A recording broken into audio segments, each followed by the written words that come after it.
궁녀 출신에서 원나라 황실의 정점인 황후까지 오른 정말 그야말로 고려판 신데렐라 같은 그런 인물입니다. 자, 그렇다면 이 기황후가 원나라 역사서에 어떻게 등장하는지 궁금하지 않습니까? 아, 그쪽 원나라 역사서에. 황후니까. 그렇죠. 그 기록 한번 확인해 보겠습니다. 동만지라가 바쳐서 궁녀로 삼았다. 이게 무슨 말일까요? 동만지라. 이거 무슨 말이죠? 동만지라. 동만지라? 이 동만지라는요, 바로 원나라 황실의 환관입니다. 한마디로 동만지라라는 인물이 기황후를 원나라 황실의 궁녀로 데려왔다는 겁니다. 자, 그런데요, 대체 왜 고려의 여인을 원나라 황실 궁녀로 데려간 걸까요? 이유가 뭘까요?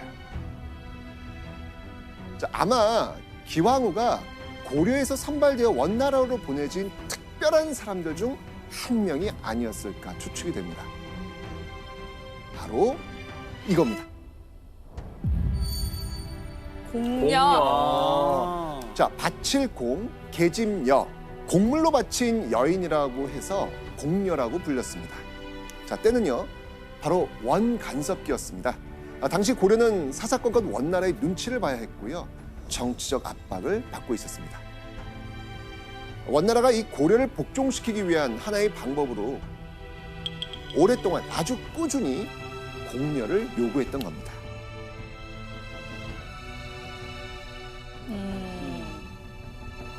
교수님, 그럼 기황후도 약간 공녀로 이렇게 좀 끌려서 원나라로 간 거예요? 기황후가 공녀였다는 명확한 기록은 없어요. 그러나 정황상 공녀였던 것으로 생각이 되는데, 기황후는 황후가 되기 전에 원황실의 궁녀로 생활을 했었고, 당시 고려 공녀들이 대부분 일단은 황실 궁녀로 시작을 했던 것으로 봤을 때 그러합니다. 다만 원나라 황후가 된 인물이기 때문에 고려 측에서도 원나라 측에서도 굳이 기황후가 공녀였다는 사실은 기록에 남기지 않은 것이 아닌가라고 생각이 돼요. 자, 그렇다면 기황후를 궁녀로 바쳤다는 아까 그 인물, 네. 동만지라. 네. 자, 여기서 놀라운 건요, 이 동만지라의 출신입니다. 동만지라. 어느 나라 사람인지 아세요? 설마 고려? 고려? 맞습니다. 어? 동만지라 역시 기황후와 같은 고려 출신이었습니다. 자, 그런데 여러분들, 원나라 황실에 왜 고려 출신의 또 황관이 있었을까요? 자, 왜냐하면 고려 출신 황관은요, 사실 원나라 영입 대상 1순위였습니다. 왜요? 자, 왜냐면요, 일을 너무 잘한다는 거예요. 고려 출신 왕관들이 어찌나 일을 잘했던지 원나라에서는요, 이들에게 일반적인 시중을 두는 업무 외에도 황실의 재정을 관리하는 막중한 일까지 맡겼던 것입니다. 와, 돈을 맡기는 거면 엄청 잘했다는 건데. 큰 역할을 맡긴 거잖아요. 그 중에서도 동만지라는요, 황태후의 재산을 돌보는 휘정원이란 기관에서 휘정원사라는 높은 자리까지 올라 있었습니다. 게다가 동만지라는요, 또 하나의 막강한 권한도 가지고 있었습니다. 무엇이? 바로 황궁 각처에 적절한 인사를 배치하는 일까지 맡고 있었습니다. 목욕 재개는 다 끝냈는가? 예, 태가머른. 지금부터 궁녀 선별이 있을 것이다. 이런 강력한 힘을 가진 동만지라의 눈에 들어온 인물이 있었던 거예요. 바로 기황후였습니다. 자, 그럼 동만지라에게 뽑힌 이 기황후, 과연 어떤 일을 하게 되었을까요? 바로 이겁니다. 차 심부름을 담당하며 순제를 섬겼다. 여기서 말하는 순제는요, 바로 원나라 14대 황제 혜종입니다. 근데 왜 순제라고? 좋아요. 좋은 질문이에요. 원나라 역사서인 이 원사 열전은요, 원나라 시대가 아닌 명나라 시대에 편찬된 겁니다. 명나라식으로 혜종을 순제라고 표현을 했던 거예요. 같은 말이에요, 그럼. 같은 말. 예. 네. 자, 이렇게 기왕후는요, 황제 바로 곁에서 차심부름하는 궁녀가 되었습니다. 자, 이때 이 두 사람의 나이 몇 살이었을 것 같습니까?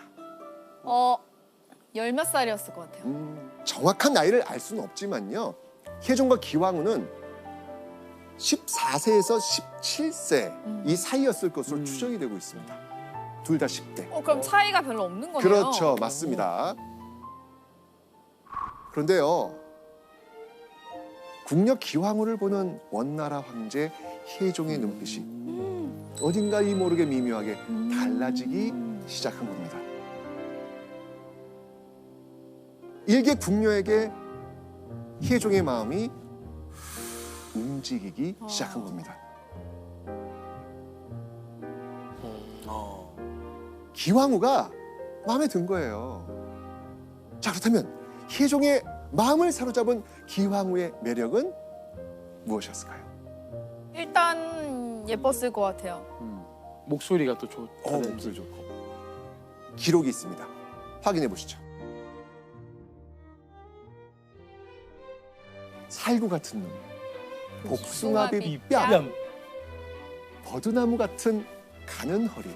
아, 자, 어때요? 기왕후의 그 외모 아주 출중했던 것 같죠? 네, 그죠? 정말 예뻤을 것 같아요.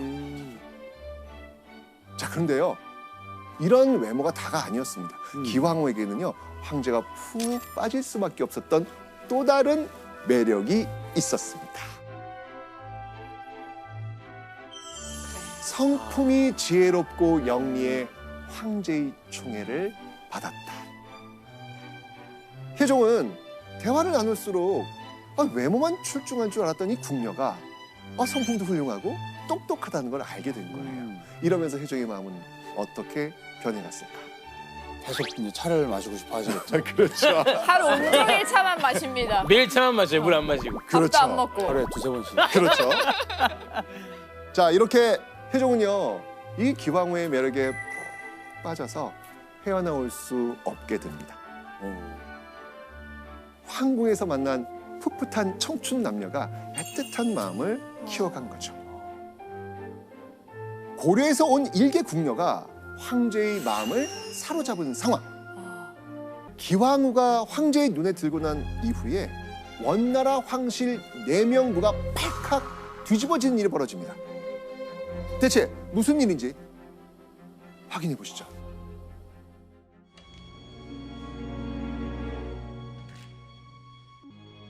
당장 이년의 옷을 벗겨라. 왜 이러지? 왜 이러시옵니까, 마마? 닥치거라. 왜? 채찍을 가져오너라. 채찍?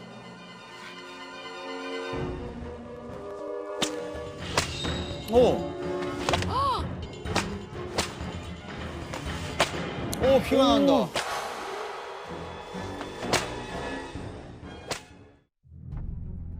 왜 이렇게 때려?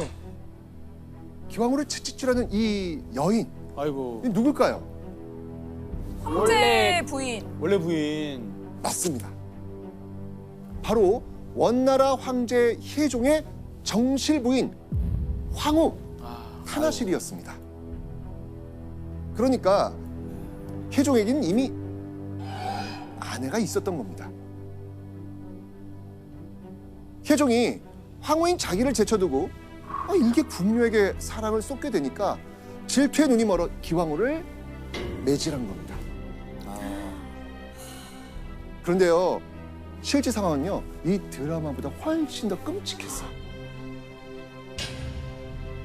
기씨가 황제의 총애를 받는 것을 보고 불평하여 그녀의 몸을 불로 지지기도 했다. 아니, 너무한 거 아니에요? 근데 선생님, 근데 황제가 그 혼나고 있는 기왕후를 안 도와주고 뭐 하고 있어? 그렇죠. 내가 사랑하는 사람이. 네. 그러니까 사랑하는 사람인데. 그죠? 네. 자, 그런데요, 바로 이 황후 타나시리는요, 황제인 혜종조차도 슬금슬금 눈치를 볼 수밖에 없는 아내였습니다. 왜 그랬을 것 같아요? 힘이 있었다. 그렇지. 집안이 뭐 그렇죠. 엄청 대단한 집안. 아유, 맞습니다. 황후 타나시리 집안은요, 당시 원나라를 쥐락펴락하던 권신의 집안이었기 때문입니다. 황후 타나시리 아버지 엘테무르는요, 제 입맛대로 황제를 갈아치울 정도로 원나라에서 막강한 권력을 휘두르던 인물이었습니다. 혜종이 황제 자리에 올랐을 때 황후 타나시리의 아버지는요, 이미 죽고 없긴 했습니다. 그렇지만 여전히 황후 타나시리의 오빠들과 엘테무르의 측근들이 황실 요직을 차지하고 있었습니다. 눈치 보였겠네. 이런데 혜종이 황후 타나시리에게 벌을 줄 수 있을까요? 절대 없죠. 그러니까 이때 혜종의 황권은 어떤 거예요, 지금? 바닥이죠. 네. 그렇죠. 혜종은 기왕후를 돕고 싶었어도 함부로 그럴 수가 없죠. 나설 수 없었던 겁니다. 야, 이게 참. 자, 이런 상황에서 황제의 총애를 받으면서 일개 궁녀에서 벗어나 꽃길을 걸을 줄 알았던 기왕후. 이때 기왕후는 어떤 생각을 했을까요? 그러니까 본인이 질투한다는 이유 맞는 게 진짜 억울했을 것 같아요. 차라리 그냥 나를 안 부르고 안 좋아했으면 좋겠다 맞아. 이런 생각 들 수도 있죠. 기왕후는요, 황후 타나시리의 모진 매질에서 벗어나기 위해선 자신에게도 강한 힘과 높은 지위가 필요하다고 생각했을 겁니다. 그래야 이 살벌한 원나라 황실에서 살아남을 수 있다고 생각했겠죠.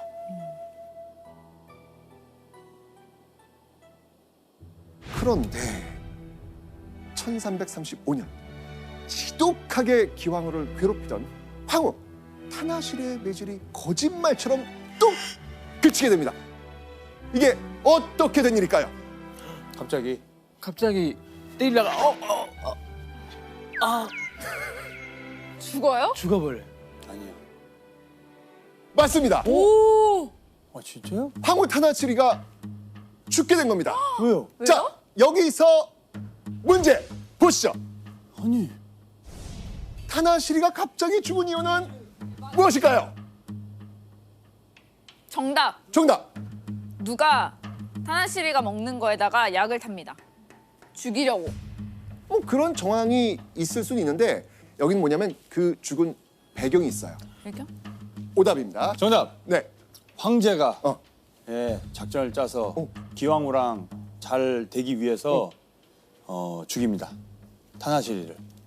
예, 밑을 시켜서. 진짜로? 오답. 거의 비슷한가요? 제가 했던. 전혀 다릅니다. 아, 예. 자, 힌트 좀 드릴까요? 네. 타나시리 가족과 관련이 있습니다. 오빠가 네. 자리 잡고 있어요 지금 그 네네네. 안에서. 네.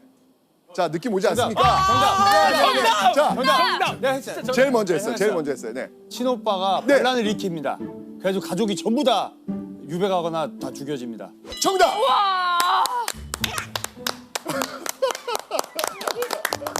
맞습니다. 당시 권신으로 힘을 휘두르던 황후 타나시리 오빠들이 혜종을 향해 역모를 일으켰거든요. 아하. 아니 갑자기? 이 가문의 어떤 위세가 너무 과도해지게 되다 보니까 혜종이 이를 좀 억누르기 위해서 다른 권신을 이들보다 더 높은 지위에 올려서 견제를 하게 됩니다.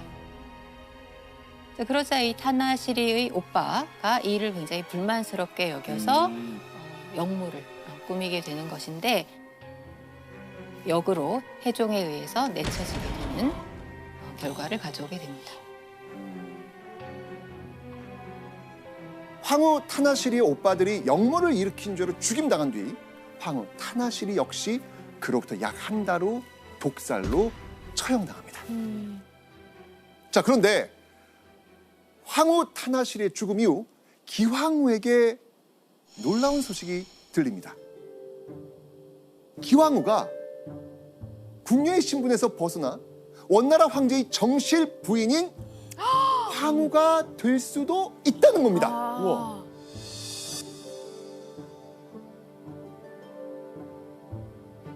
혜종이 궁녀 기씨를 원나라 황후 자리에 앉히겠다고 대놓고 선포한 겁니다. 왜냐면 죽었으니까. 비어 있는 자리잖아요. 네. 그렇죠. 고려에서 온 궁녀가 원나라 황후가 된다? 당시로선 꿈도 꿀 수 없었던 파격적인 일이었습니다. 그럼에도 불구하고 이제 혜종은 자기가 진정으로 사랑하는 여인 기왕후를 자신의 황후로 맞이하고 싶다는 뜻을 내보인 거죠. 네. 그리고 혜종이 기왕후를 황후로 맞이하려고 한 또 다른 이유도 있습니다. 다시 황후 타나시리처럼 강력한 권신 집안의 여인이 황후가 되면 어떻게 되겠습니까? 본인이 낮아지죠. 그렇죠. 그에 비해 기왕후에겐 자신을 위협할 만한 외척 세력이 있다 없다? 없어요. 맞습니다. 그러니까 고려 출신의 궁녀에 대단한 가문의 연줄도 없던 기왕후를 황후 자리에 앉히는 것은 혜종의 황권을 강하게 만들기 위한 포석이기도 했던 것이죠.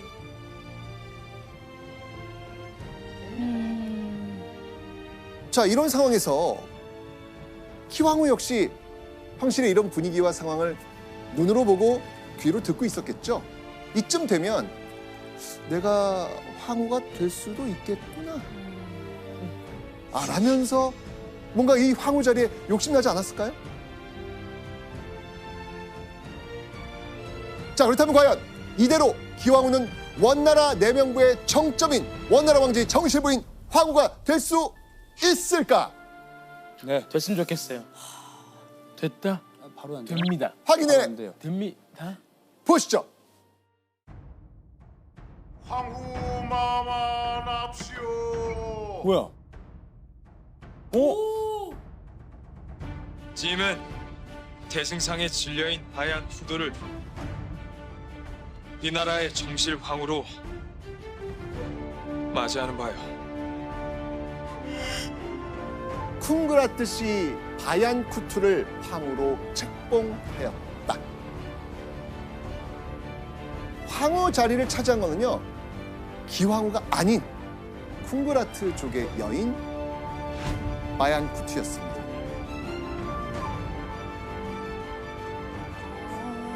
새로운 황후 바얀 쿠투는 칭기스칸 때부터 대대로 황후를 배출한 유서 깊은 혈통을 자랑하는 고귀한 가문 출신이었습니다.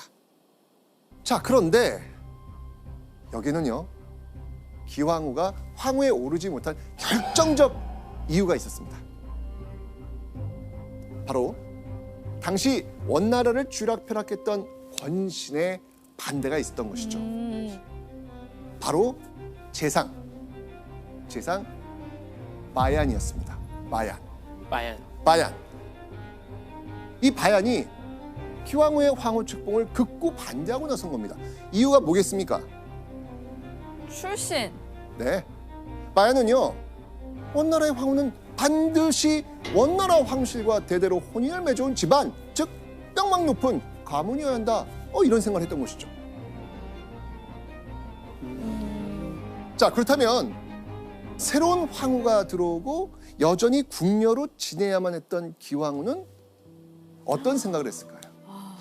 이거는 아예 안 되겠다. 맞아. 난 안 되는구나. 버려질까봐 초조했을 것 같아요. 그냥 타나시리가 죽은 후 황후에 오를 수 있다는 희망도 잠시뿐이었습니다.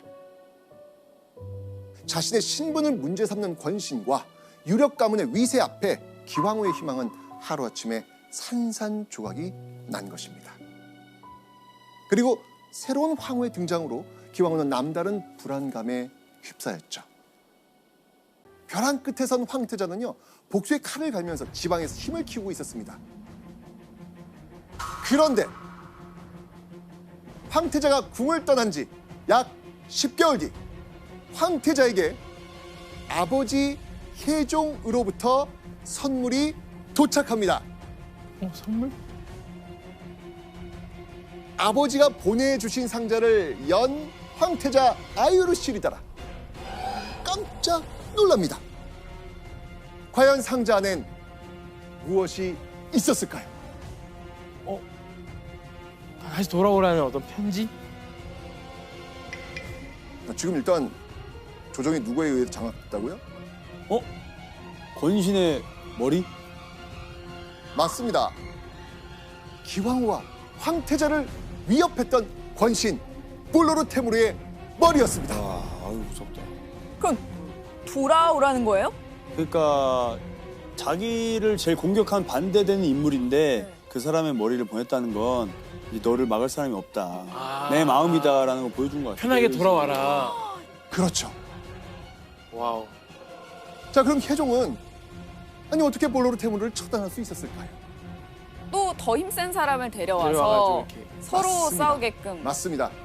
또 한 번 혜종은 볼로르 테무르의 반대편 세력을 이용해서 볼로르 테무르를 제거했던 겁니다.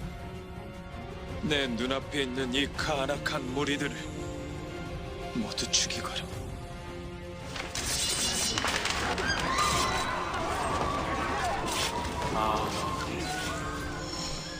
자, 이렇게 죽음의 위기에서 겨우 살아난 기황후와 그의 아들. 그런데요, 황궁에 돌아오고 얼마 지나지 않아 기황후의 두 귀를 의심하게 하는 소식이 들립니다. 자, 무슨 소식일지 네. 기록을 한번 보시죠.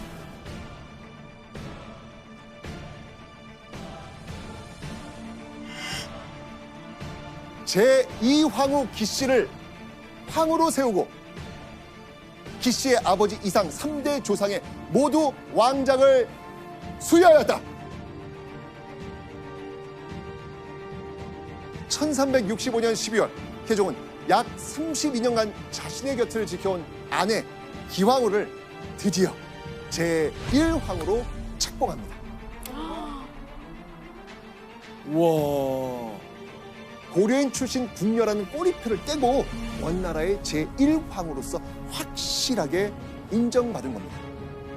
와.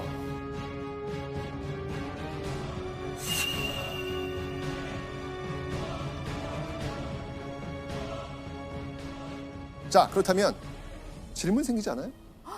일황후 어디 갔어요? 그렇죠. 기황후가 돌아오고 얼마 안 있어서 제1황후 빠양쿠투가 갑작스럽게 세상을 떠났거든요. 자, 이렇게 해서 제1황후의 자리가 비게 된 상황이었거든요. 자, 이렇게 기황후와 황태자를 위협했던 권씨는 모두 제거되고요. 황실에는 기황후를 위협할 수 있는 세력이 거의 남아있지 않았습니다. 누구도 황태자의 어머니가 1황후가 되는 것을 반대할 수 없었던 것입니다. 기황후가 제1황후에 오르고 2년 8개월이라는 시간이 흐릅니다. 기황후 최고의 자리에서 행복한 삶을 누리고 있지 않았을까요? 그렇죠. 자기가 원했던 그림. 그런데요, 어렵게 이룬 기황후의 꿈 같은 생활은 오래가지 못합니다. 1368년 7월 원나라의 수도는 끔찍한 비명과 피로 뒤덮입니다. 주원장이 이끈 20만 대군이 원나라의 수도로 쳐들어온 겁니다. 아이고야. 당시 원나라는요, 제대로 맞서 싸워보지도 못할 정도로 국력이 약해진 상태였거든요. 기황후는 주원장의 추격을 피해 혜종과 황태자와 함께 치욕적인 피난길에 나섭니다.